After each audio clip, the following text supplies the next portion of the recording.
1991 के USSR disintegration के बाद 15 इंडिपेंडेंट कंट्रीज फॉर्म हुई, जिनमें से रशिया के बाद सेकंड मोस्ट इंपॉर्टेंट कंट्री थी यूक्रेन।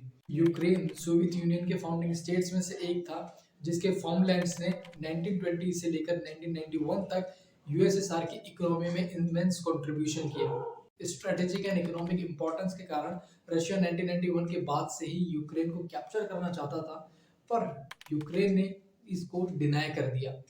इसके बाद भी रशिया आज तक यूक्रेन को कंप्लीटली कैप्चर करना चाहता है और हमेशा ऐसी ही कोशिश करता रहता है। एंड इस कॉन्फ्लिक्ट का बॉइलिंग पॉइंट तब आया जब 2013 में यूक्रेन के प्रेसिडेंट विक्टर ने यूरोपियन यूनियन का एग्रीमेंट सस्पेंड कर दिया। एंड उन्होंने इसके पीछे यह वजह बताई कि रशिया के प्रेसिडेंट ने उन्हें ऐसा करने से कहा था, उन्हें ब्लैकमेल किया गया था कि वो यूरोपियन यूनियन और नेटो का कोई भी एग्रीमेंट साइन ना करे। एंड इसका रिजल्ट ये हुआ कि कंट्री में वो लोग प्रोटेस्ट करने लग गए जो इस एग्रीमेंट का सपोर्ट कर रहे थे। एंड कंसिक्वेंटली गाइस 2014 में प्रेसिडेंट विक्टर को अपनी सीट छोड़नी पड़ी। वहीं 2014 में ही यूक्रेन के एक ईस्टर्न इंडस्ट्रियल हार्टलैंड डोनेत्स्क बेसिन में एक सेपरेटिस्ट इंसर्जेंसी स्टार्ट हो गई। ये वो लोग थे जो रशिया को सपोर्ट कर रहे थे। एंड जिसका रिजल्ट ये हुआ कि 2014 में रशिया ने यूक्रेन के क्रीमिया प्रोविंस को कंप्लीटली कैप्चर कर लिया। दोस्तों, इसके बाद यूएसए एंड यूरोपियन यूनियन ने वादा किया कि वो अब यूक्रेन को कंप्लीटली सेफगार्ड करेंगे और उसको मिलिट्री एड प्रोवाइड कराएंगे। पर गाइस फिर भी 2014 से लेकर 2018 तक कई military conflicts Ukrainian soldiers and guys Russian based separatist groups के बीच में चलती रही हैं। एंड जिसमें से अब 19,000 से ज़्यादा डेथ्स हो चुकी हैं। एंड रिसेंटली लास्ट ईयर नवंबर में सैटेलाइट इमेजेस के अकॉर्डिंग रशिया फिर से यूक्रेन बॉर्डर पर 1 लाख सोल्जर्स बिल्डअप कर रहा है मिलिट्री हार्डवेयर और टैंक्स के साथ, जिसके चलते 7 दिसंबर को जो बाइडेन ने रशियन प्रेसिडेंट व्लादिमीर पुतिन को यह वार्न किया कि अगर वो यूक्रेन के ऊपर वॉर करता है तो उसके ऊपर वेस्टर्न इकोनॉमिक सेक्शंस लगा दी जाएगी।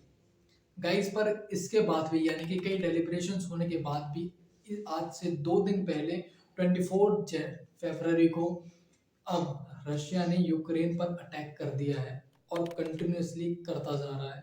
और गाइस अभी रिसेंटली रशिया ने इन 2 ऑफिशियल सेपरेटिस्ट रीजन्स को यानी कि लुहांस्क एंड डोनेत्स्क को यूक्रेन में कंप्लीटली कैप्चर कर दिया है। तो दोस्तों यहाँ पर सवाल ये उठता है कि रशिया के लिए यूक्रेन इतना इम्पोर्टेंट क्यों है और क्यों ये इम्पोर्टेंट है यूएसए और यूरोपियन यूनियन के लिए। एंड दोस्तों यहाँ पर एक और चीज़ देखने की है कि अगर ये वॉर होता है तो इसके वर्ल्ड के ऊपर क्या इम्पैक्ट पड़ेगा, जिसके बारे में आज इस वीडियो में देखेंगे।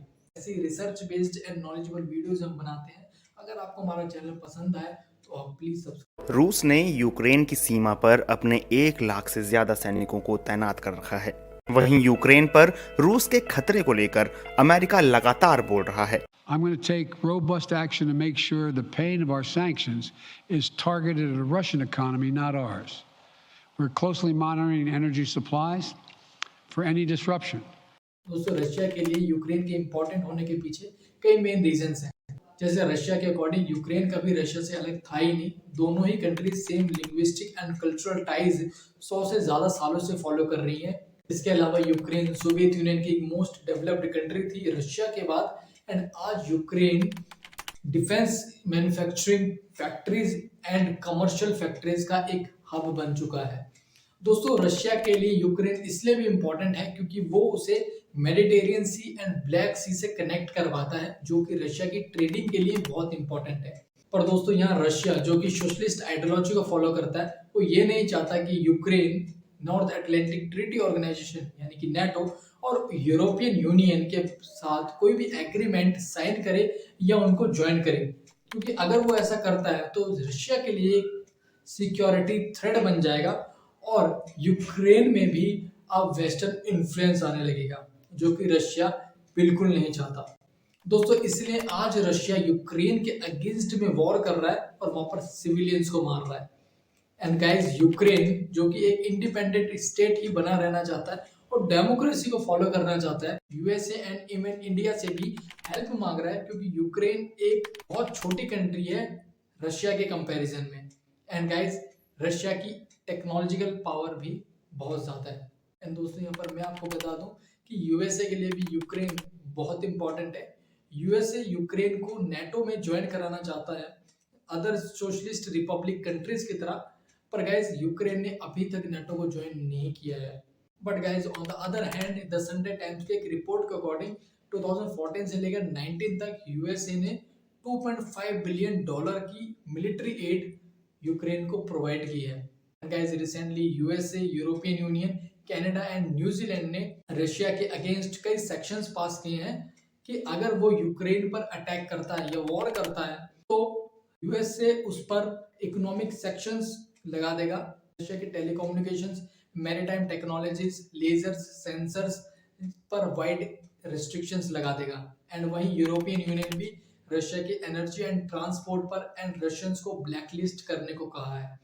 एंड गाइस, यूके ने भी सेम रशिया के 2 लार्जेस्ट बैंक्स को के ऊपर सैंक्शंस लगाने के लिए कहा है। एंड सेम चीज गाइस कनाडा भी आज कर रहा है। वहीं अदर कंट्रीज भी यूक्रेन को आज सपोर्ट कर रही हैं, पर इतना होने के बाद भी रशिया ने यूक्रेन पर अटैक कर दिया एंड यूएस ट्रूप्स अभी तक हेल्प के लिए नहीं पहुंचे। तो दोस्तों, यहाँ पर जाहिर है कि पहले कंट्रीज अपना बेनिफिट देख रही हैं, अपनी सिक्योरिटी देख रही हैं, देन उसके बाद कोई एक्शन ले रही है। तो दोस्तों, अब जान लेते हैं कि इस वॉर का इंडिया पर क्या इम्पैक्ट पड़ेगा और करंटली क्या इम्पैक्ट पड़ रहा है। तो दोस्तों, मैं आपको बता दूं कि इंडिया के रिलेशंस रशिया से और वेस्टर्न अलायंस यानी कि यूएसए से काफ़ी ज़्यादा अच्छे हैं। एंड गाइस, इसलिए आज यूक्रेन इंडिया से भी हेल्प मांग रहा है। एंड दोस्तों, अगर इंडिया रशिया को सपोर्ट नहीं करता है और वेस्टर्न अलायंस को सपोर्ट करता है तो उसके रिलेशंस रशिया के साथ खराब हो सकते हैं। दोस्तों, currently India second largest market है रशियन इंपोर्ट्स के लिए।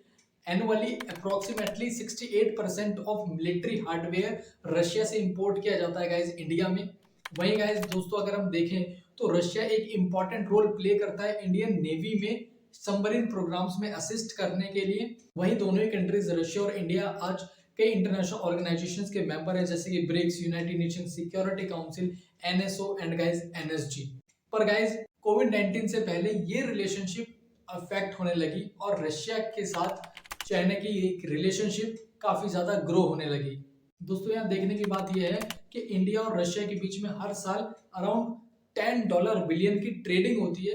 वहीं चाइना के साथ रशिया की ट्रेडिंग हर साल $100 बिलियन की होती है।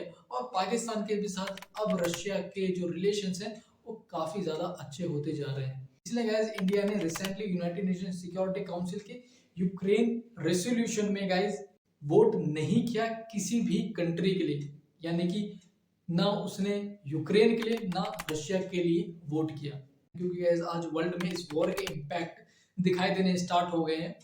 क्रूड ऑयल के प्राइसेस इंक्रीज होते जा रहे हैं, एलपीजी के प्राइसेस इंक्रीज हो रहे हैं। वहीं गाइस स्टॉक मार्केट भी अफेक्टेड बहुत ज़्यादा हो रही है। वहीं यूरोप में रिफ्यूजी क्राइसिस भी अब दिखाई देने लगी है, क्योंकि जो फॉरेन स्टूडेंट्स और पीपल यूक्रेन और रशिया में रह रहे थे, जिनमें से 20,000 यूक्रेनियन स्टूडेंट्स गाइज, जो फॉरेन स्टूडेंट्स थे वो इंडिया के थे और उन्हें अब इवैक्यूएट किया जा रहा है। गाइज, उनके लिए भी एक रिफ्यूजी की प्रॉब्लम आज यूरोप में बन गई है। और गाइज, अगर देखा जाए तो अगर वॉर होती है और ये कंटिन्यूसली वॉर चलती है तो इंडिया के लिए और गाइज डेवलपिंग कंट्रीज के लिए and guys even developed countries के लिए भी एक बहुत बड़ा इम्पैक्ट देखा जा सकता है। गाइज, अगर डेलिब्रेशन के द्वारा इस वॉर को रिजॉल्व कर लिया जाए तभी आज वर्ल्ड में डिस्ट्रक्शन, मास डिस्ट्रक्शन से बचा जा सकता है एक्सपर्ट्स के अकॉर्डिंग। गाइस, ये थी आज की वीडियो पसंद आए तो उसे लाइक करें, शेयर करें और चैनल को जरूर सब्सक्राइब करें। आप इस बारे में क्या कहते हैं, आपका गाइस पॉइंट क्या है, आप हमें जरूर कमेंट करके बताएं। तब तक के लिए जय हिंद।